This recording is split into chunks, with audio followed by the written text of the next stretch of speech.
What's good? What's good, everybody? Welcome back to another episode of the Urban Platform Speaks. Make sure to like and subscribe to the channel as you tune in to check out the content, right? Um, the Lakers played the Houston Rockets, and they just they look really bad playing the Houston Rockets, and they lost. After the game, uh JJ Redick called out his team and said that there's some guys out there that's really not putting forth the effort that they need to, and they just they're not acting professional or trying hard enough for him, and he called them out publicly. And so they were discussing this on First Take, and Kendrick Perkins made some statements about LeBron James, saying that LeBron James should basically number one, he didn't like JJ Redick calling the team out, which in my opinion, like if a coach can't call his team out, then and hold them accountable, like what's his purpose? What is his purpose? That's number one. And then number two,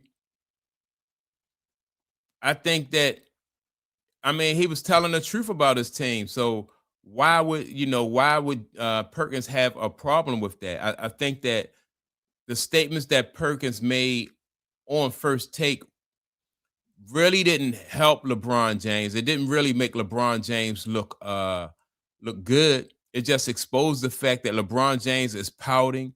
It exposed the fact that LeBron James is acting, he's a narcissist and really acting like acting childish. So with that being said, I'm gonna play what Perkins said about JJ Redick and the LeBron James situation, and I'm gonna come back and give my opinion because I don't think that Perkins really did LeBron James any favor by saying the things that he said. This week that JJ Redick had harsh words for his team. Perk, when we were talking earlier in the week, I know that you did not like the first time he called them out for their effort, what they lack on defense. What is your reaction to those very charged words from JJ Redick?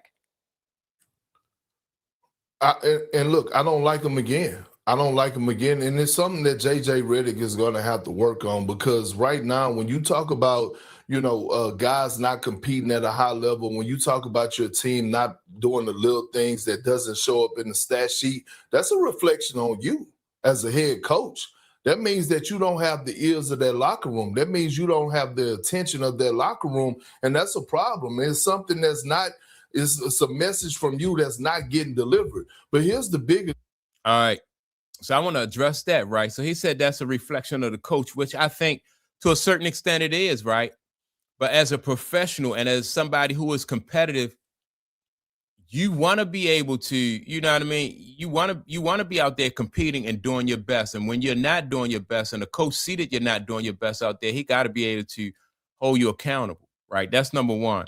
Then number two, with the amount of control and the amount of leverage that LeBron James have in that locker room, LeBron James may be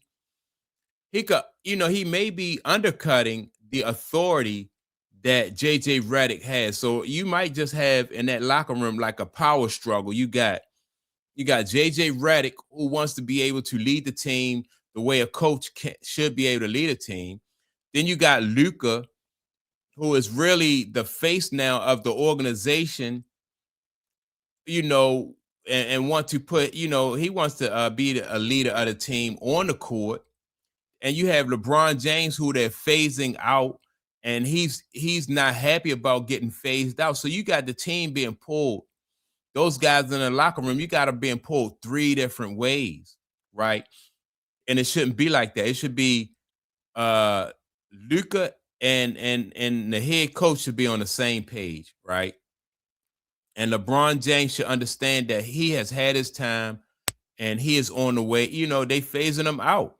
He should be able to take this gracefully, and if not take it gracefully, then the organization and JJ Redick has to make a decision. That's why I think that this is going to come to a head real fast, because you can't sink the organization just for LeBron James' pride. You can't allow LeBron James to bring the team down just because he's pouting and he's not happy with his role on the team. LeBron James, in my opinion, he's not going to be happy anyway because he can't play the way he played a few years ago, and he's the kind of guy who scapegoats everybody, other people on the team. So if he make a mistake out there on the court, he'll point fingers at somebody else, and that's not even good for team morale. So you can't do that with a guy who's 40-something years old and can't really help you win. If LeBron was in his prime, you could let him get away with stuff like that. But he's 40. He can't help you win anyway. So why would you let him scapegoat somebody else? Or why would you just allow him to stand out there and not play any defense and not be able to call him out? So Kendrick Perkins, in my opinion, is not doing LeBron James no favors when he says stuff like that. Right? He wasn't having these conversations early in the season when LeBron James was out. He's having those conversations now. Right. So why was he not having those conversations when LeBron James was out? Because he didn't need to. Like, he was getting the effort. He was getting the effort from Austin Reeves. He was getting the effort from Roy Hachimura. Across the board, all those guys out there, the Lakers was having success. They was winning when LeBron wasn't there. You didn't have as many guys just standing around making decisions not to play defense when LeBron wasn't there. The chemistry was better when LeBron James wasn't there, right? So the common denominator is LeBron James. Luka, even though Luka is not really a great defender, you was even getting better effort from Luka at the defensive end. And then when you didn't get the effort from Luka that you wanted, Luka made up for it in other ways. But LeBron James can't help you at either end of the court. He's a liability at both ends of the court.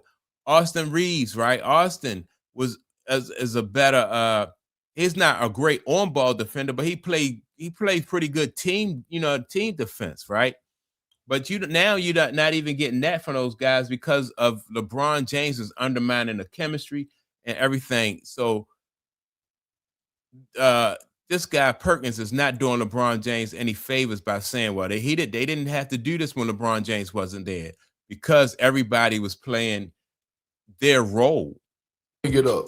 Watching that game last night, and I was a teammate with LeBron James, grew up playing against him, played with him in AAU, McDonald's All-American. I know this man.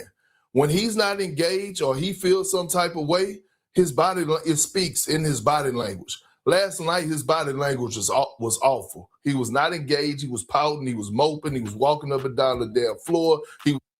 Right.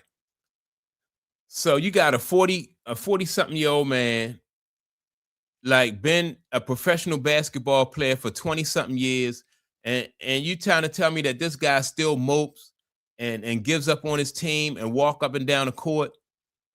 Even if he playing for a coach that don't know what he's doing or don't know anything about basketball, you still got to do your job, and I think that by this point in time in LeBron James's career, he would realize that, he still has to do his job to the best of his ability. So with Perkins pointing out the fact that his body language is not this, and he's pouting and moping up and down the court, that don't make JJ Redick look bad. It hurts the team, but that also hurts LeBron James. You never seen a GOAT act like this. You just never seen a GOAT act like this. So he's not doing LeBron James any favors with this. LeBron James is not justified in what he's doing on the court, and no way that Perkins can explain this away. Complaining, and I just think we're to this point. What LeBron and the Lakers their relationship has run its course, and they need to figure out a solution. And the solution is not him being in the Los Angeles Lakers uniform. I agree. I think if I'm the Lakers, if I'm JJ Redick, I want LeBron James gone too, because the only chance that the Lakers stand of having a successful season and making it into the playoffs is if LeBron is not there. They are better defense, and then you get more production from those guys on the offensive end when LeBron is not there. But he just messes up the chemistry. LeBron, this is not LeBron James of like 6 years ago, where as though he could have went anywhere and then helped the team, or at least tried to make them better. This is not that LeBron James. you know, so he don't have that type of leverage, and teams around the league know that. Nobody want to sign up for this, you know. And Perkins is talking about LeBron James like he talking about like a 35-year-old LeBron James, and we're not talking about 35-year-old LeBron James. You know, we're talking about LeBron James in his 40s that really don't affect winning like that anymore. So he don't have the leverage, and he's acting unprofessionally, and he's pouting. Don't look good for LeBron James.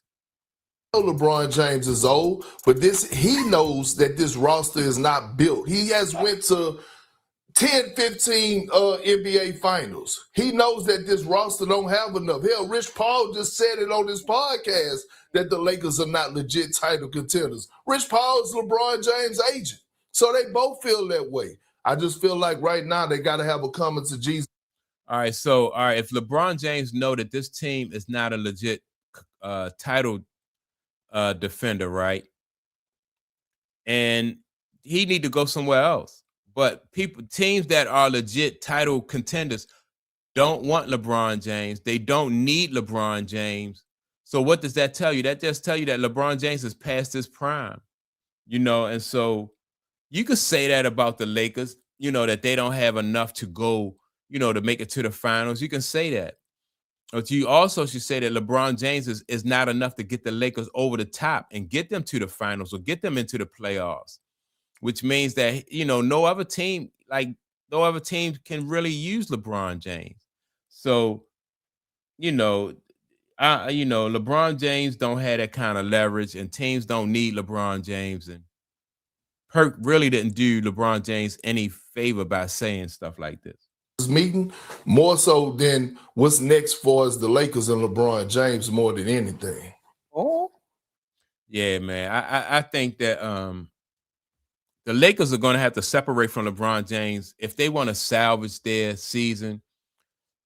He basically, in my opinion, is sabotaging the Lakers' season, holding them hostage, holding JJ Redick hostage. You know, LeBron James did get JJ Redick this job as a head coach. And if JJ Redick wants to continue to be a head coach, he needs to he got to do, you know, he got to make a business decision and separate himself from LeBron James, because LeBron James is not doing anything but he just burning everything down. So that's my take on this situation. Make sure to like, subscribe. Also, don't forget to leave a comment. And with that being said, man, I'll check you all out in the next video. Peace.